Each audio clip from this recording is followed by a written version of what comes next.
घटना मैं आपको सुनाने वाला हूं। दरअसल ये कहानी है 25 वर्षीय डॉक्टर भावना यादव की, जो कि मूल रूप से राजस्थान प्रदेश के जिला बहरोड़ के अंतर्गत अनंतपुरा गांव की रहने वाली है, जो फिलीपींस से एमबीबीएस की पढ़ाई कर चुकी है। डॉक्टर भावना यादव के परिवार में सिर्फ उसकी मां गायत्री देवी और एक छोटी बहन है। उसके पिता की कुछ साल पहले ही मौत हो चुकी है। दरअसल डॉक्टर भावना जब फिलीपींस से अपनी एमबीबीएस की पढ़ाई कंप्लीट कर लेती, उसके बाद से इंडिया में मेडिकल बोर्ड का एग्जाम देने के लिए ऑनलाइन तैयारी करती है और हर सप्ताह दिल्ली में जाकर के अपना एग्जाम भी देती है। बात कर रहा हूं मैं 21 अप्रैल 2025 की सुबह सुबह डॉक्टर भावना राजस्थान प्रदेश से दिल्ली चल करके आती है, क्योंकि 22 और 23 अप्रैल को उसका एग्जाम होता है। दिल्ली में जब आती है तो अपनी छोटी बहन के कमरे पे ठहरती है और 22-23 अप्रैल को अपना एग्जाम भी देती है। और एग्जाम देने के बाद 23 अप्रैल को ही शाम के वक्त अपने घर के लिए रवाना हो जाती है।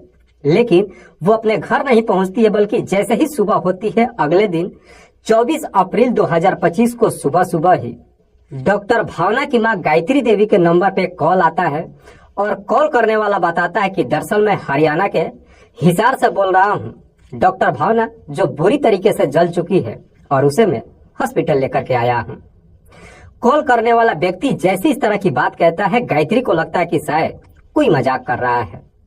इसीलिए कॉल करने वाला व्यक्ति डॉक्टर भावना का लगभग 2 से 3 फोटो उसके मां के व्हाट्सएप पे भेजता है।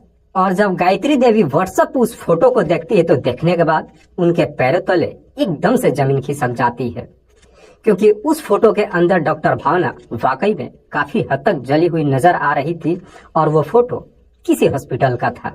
गायत्री देवी जैसी उस फोटो को देखती है एकदम से घबरा जाती है और फौरन राजस्थान प्रदेश से हिसार के उस हॉस्पिटल में पहुंचती है।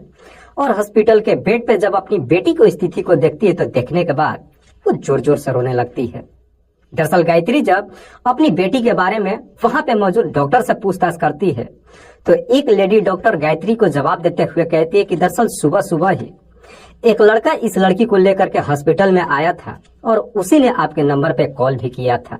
पर सवाल ये था कि आखिरकार वो लड़का था कौन और वो डॉक्टर भावना को हॉस्पिटल में जली हुई हालत में कहां से लेकर के आया था, क्योंकि गायत्री जब हिसार के हॉस्पिटल में पहुंची थी तब तक वो लड़का हॉस्पिटल से जा चुका था।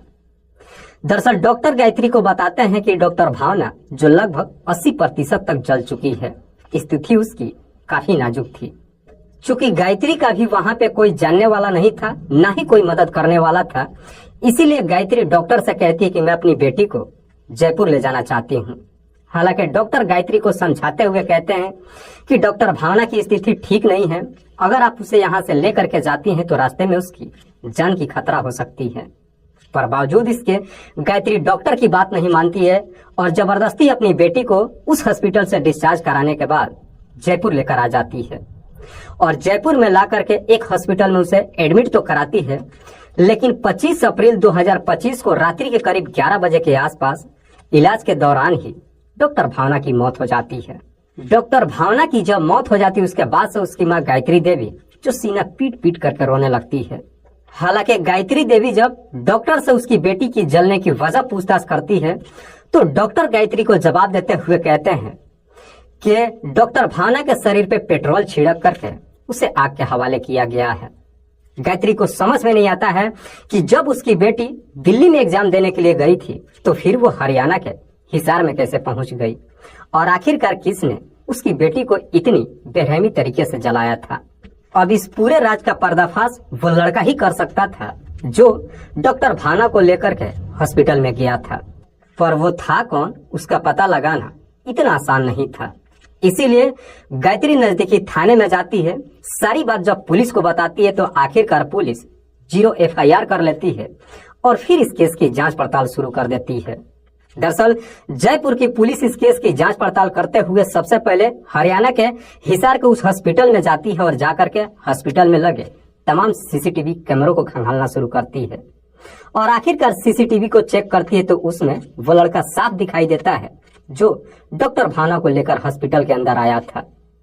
हालांकि पुलिस जब उस फोटो को लेकर के डॉक्टर भावना की मां को जब दिखाती है तो उस लड़के को देखकर गायत्री देवी भी पहचानने से इनकार कर देती है। अब पुलिस के पास उस लड़के तक पहुंचने के लिए मात्र एक ही जरिया था, वो मोबाइल नंबर जिस मोबाइल नंबर से गायत्री के मोबाइल पे कॉल आया था और उसी मोबाइल के व्हाट्सएप से डॉक्टर भावना का फोटो भी भेजा गया था। पुलिस जब उस नंबर की डिटेल्स निकालती है तो मालूम चलता है कि वो नंबर किसी उदेश यादव के नाम पर रजिस्टर्ड है। उदेश जिसकी उम्र है लगभग 28 साल के आसपास, जो हरियाणा के रेवाड़ी के अंतर्गत लिलोच गांव का रहने वाला है, लेकिन हिसार के ही एक यूनिवर्सिटी में क्लर्क की नौकरी करता है। दरअसल पुलिस को जब उदेश यादव के बारे में पता चल जाता है और पुलिस जब उदेश का नाम लेकर के डॉक्टर भावना की मां गायत्री देवी से पूछताछ करती है, तब जाकर के गायत्री उदेश को पहचानती है। दरअसल गायत्री पुलिस वालों को जवाब देते हुए कहती है कि साहब, उदेश मेरा एक दूर का रिश्तेदार है। उदेश की जब पहचान हो जाती है, उसके बाद से पुलिस अब उदेश से पूछताछ करने के लिए जब हिसार उसके घर पे जाती है तो मालूम चलता है कि उदेश जो अपना घर छोड़ करके फरार हो चुका है। मैं आपको बता दूं कि उदेश ऑलरेडी शादीशुदा ही नहीं है, बल्कि उसका एक 8 महीने का बच्चा भी है। उदेश की पत्नी का नाम है निक्की। हालांकि पुलिस जब उदेश के घर पे जाती है तो वहां पे पुलिस की मुलाकात उदेश की पत्नी निक्की से होती तो है, लेकिन पुलिस जब निक्की से उसके पति के बारे में पूछताछ करती है तो निक्की पुलिस वालों का जवाब देते हुए कहती है कि साहब, मुझे मेरे पति के बारे में कुछ भी नहीं मालूम है। दरअसल उसके बाद से पुलिस पूरा यकीन कर जाती है कि डॉक्टर भावना की हत्या किसी और ने नहीं बल्कि उदेश यादव ने ही किया है। इसीलिए अब जयपुर के पुलिस उदेश यादव को सरगर्मी से ढूंढना शुरू कर देती है और आखिरकार अपनी कड़ी मुशक्कत के बाद 4 दिनों के अंदर ही हिसार से उदेश को गिरफ्तार कर लेती है। पुलिस जब उदेश को गिरफ्तार करके थाने में लेकर आती है और जब उदेश से डॉक्टर भावना की हत्या के बारे में पूछताछ करती है तो उदेश पुलिस वालों को जवाब देते हुए कहता है कि साहब, डॉक्टर भावना की हत्या की नहीं गई है, बल्कि उसने खुद अपने शरीर में आग लगाई थी। हालांकि पुलिस जब उदेश से इसकी वजह पूछताछ करती है तो उदेश पूरी कहानी पुलिस के सामने खोल करके रख देता है। दरअसल इस कहानी की शुरुआत होती है साल 2018 में। एक शादी समारोह में उदेश और डॉक्टर भावना की पहली बार मुलाकात होती है। उस वक्त भावना जो कि 12वीं की पढ़ाई कर रही थी। शादी में जब उदेश और भावना की जब पहली बार मुलाकात होती है, पहली नजर में दोनों एक दूसरे को पसंद कर लेते हैं और फिर दोनों के बीच में प्रेम प्रसंग शुरू हो जाती है। दरअसल भावना जो उदेश के मामा का रिश्ते में साली लगती थी, दोनों के बीच में जब प्रेम प्रसंग शुरू होती है उसके बाद से उदेश और भावना एक दूसरे के इतने करीब आ जाते हैं कि आखिरकार शादी तक करने का फैसला कर लेते हैं और आखिरकार एक दिन उदेश अपने मामा के जरिए ही भावना के घर पे शादी का रिश्ता भी भेजवाता है। लेकिन भावना के परिवार वाले इस शादी से इनकार कर देते हैं क्योंकि भावना की मां गायत्री अपनी बेटी को पढ़ा लिखा कर उसे डॉक्टर बनाना चाहती थी। इसीलिए गायत्री अपनी बेटी को डॉक्टर की पढ़ाई करने के लिए उसे फिलीपींस में भेज देती है और फिर उसके बाद से उदेश और भावना के बीच में बातचीत होनी बंद हो जाती है। इधर उदेश भी अपनी पढ़ाई में लग जाता है और आखिरकार साल 2019 में उसे हिसार के एक यूनिवर्सिटी में क्लर्क की नौकरी मिल जाती है और जब 2 साल का समय गुजरता है उसके बाद से साल 2021 में उदेश निक्की से शादी भी कर लेता है। इधर भावना जो कि फिलीपींस में रह करके अपनी डॉक्टर की पढ़ाई कर रही थी, आखिरकार साल 2023 में जब उसकी डॉक्टरी की पढ़ाई कंप्लीट हो जाती है, साल 2023 में वापस अपने घर पे आ जाती है।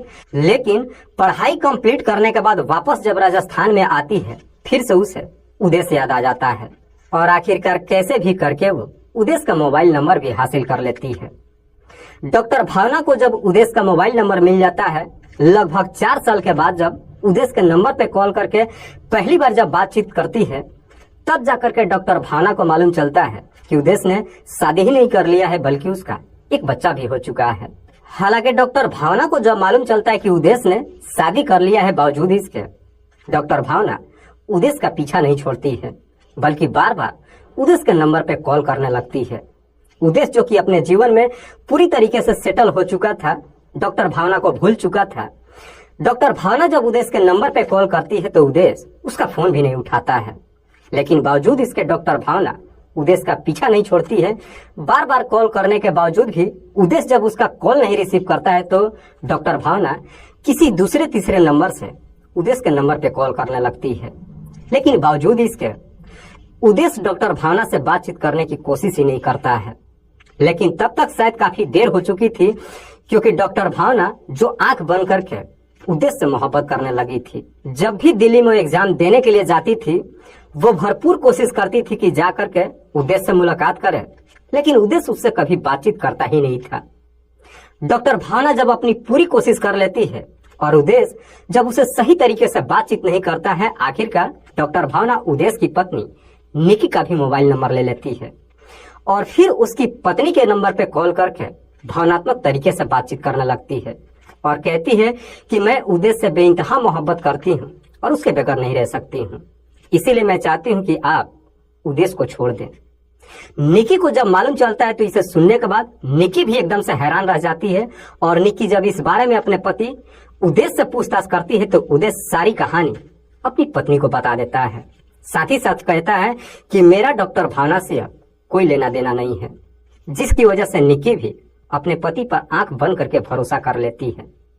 जैसे तैसे करके लगभग 1 साल का समय गुजरता है, लेकिन जैसे ही 1 साल का समय गुजरता है, डॉक्टर भावना को जब पूरा यकीन हो जाता है कि उदेश ना तो उससे शादी करने वाला है और ना ही उसकी जिंदगी में वापस आने वाला है, आखिरकार डॉक्टर भावना एक फैसला ले लेती है और 21 अप्रैल 2025 को जब वो दिल्ली में अपना एग्जाम देने के लिए जाती है तो 22 और 23 अप्रैल को अपना एग्जाम तो दे देती है, लेकिन 23 अप्रैल को जब डॉक्टर भावना के एग्जाम खत्म हो जाती है, देर शाम को ही वहां से वो उदेश के नंबर पे कॉल करती है। उदेश जब उसका फोन नहीं उठाता है, आखिरकार डॉक्टर भावना जो दिल्ली से हिसार के लिए गाड़ी पकड़ लेती है और रात्रि के करीब 9 बजे के आसपास सीधे उदेश के सरकारी क्वार्टर पे पहुंच जाती है, जहां पे उदेश अकेले रह रहा था।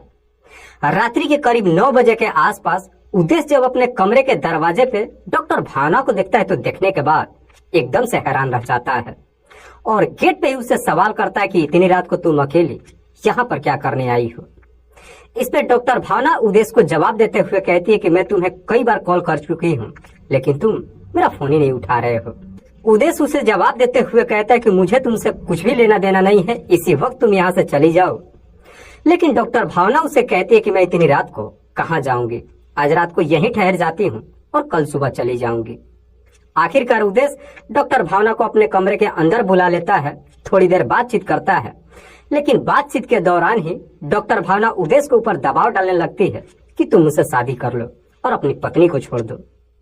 लेकिन उदेश उससे शादी करने के लिए तैयार ही नहीं होता है।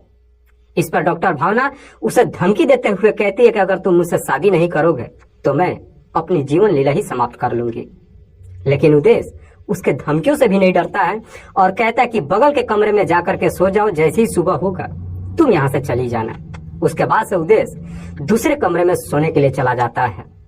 इधर डॉक्टर भावना जो बगल के कमरे में तो आ जाती है, लेकिन कमरे के अंदर से ही उदेश को आवाज लगाते हुए कहती है कि ठीक है, तुम मेरे पास नहीं आओगे, मुझसे बातचीत नहीं करोगे तो कम से कम मुझे खाना तो खिला दो। उदेश उसे जवाब देते हुए कहता है कि किचन में खाना है, जा करके खा लो और खाने के बाद गहरी नींद में सो जाओ और सुबह उठते ही तुम यहाँ से चली जाना। डॉक्टर भावना जो कि पहले से ही तय करके आई थी कि अगर उदेश उससे शादी करने के लिए तैयार हो जाता है तो ठीक है, वरना सच में ही अपने आप को खत्म कर लेगी। इसीलिए डॉक्टर भावना अपने साथ एक बोतल में पेट्रोल भी लेकर के आई थी। रात्रि के करीब 11 बजे के आसपास डॉक्टर भावना जब किचन में जाती है, उस पेट्रोल को अपने शरीर पे छिड़कने के बाद अपने आप को आग के हवाले कर देती है और फिर बचाओ बचाओ जोर जोर से चीखने और चिल्लाने लगती है।